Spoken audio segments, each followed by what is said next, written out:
If you have difficulties coiling and styling your synthetic wigs that are heat tolerant, you might want to stick around because this video is definitely for you.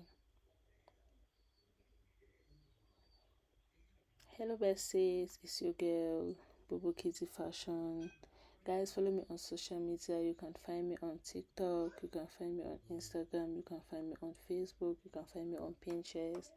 And make sure you like this video. If you find it helpful, subscribe and turn on the notification. I'm going to keep updating you. So guys, you know when you're dealing with this hair that is not completely synthetic, because maybe it can accept heat a little bit, but then you have to be careful. You have to be very careful. So like I mentioned earlier, this hair is not completely human hair or raw hair or whatsoever. It's kind of like semi-synthetic or fiber or whatever you call it, but it does accept heat. So obviously we are going to be dealing with a stronger texture of hair. So I just use my bristle brush to brush through after blow drying it on cold setting. You'll find out that most of these hairs get tangled quicker. Yeah, because I already detangle this hair and actually prep it before styling. So yeah, use your bristle brush and you just brush it through. And we're going to apply heat protectants, because anytime you're using anything hot on your hair, you need to be applying your heat protectant. And then we're going to go ahead to section our hair. So guys, when you section your hair, you're going to gently comb through. If it lets you, be calm, be gentle, be chilled.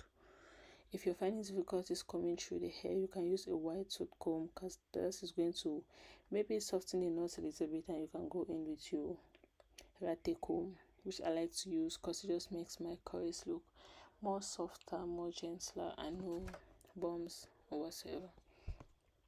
So yeah, so when I'm done with that, I'm going to take my coiler, and I think it's worth mentioning that I don't use my coiler on the same temperature as I will if I'm dealing with human hair or a different type of hair.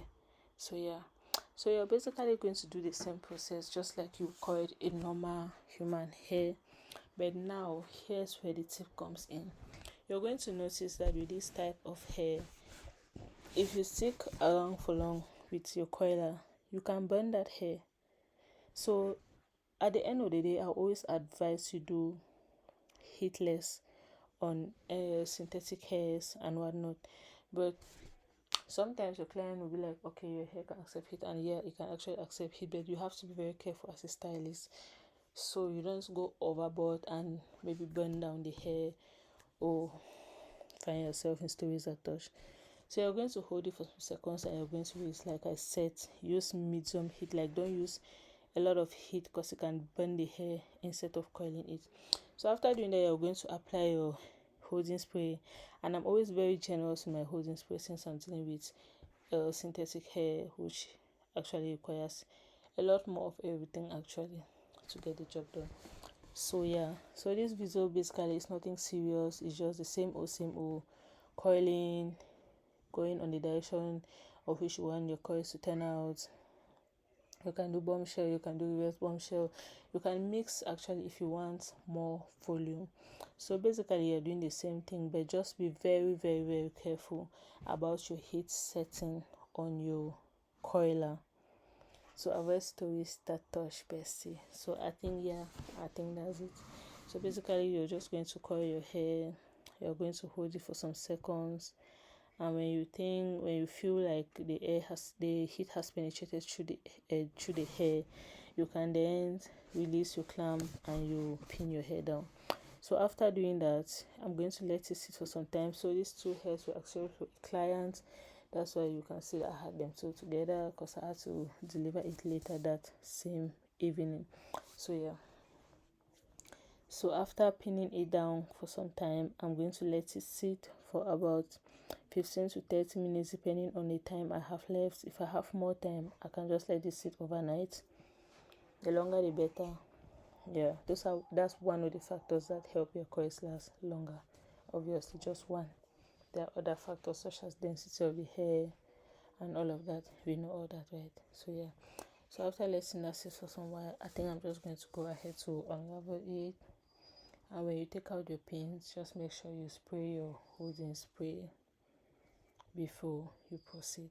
That is going to help the hair hold the coils longer for some time. You obviously know that coils are not going to last forever, but whatsoever you can do to help it last longer than usual, I fully support you. Go ahead with that.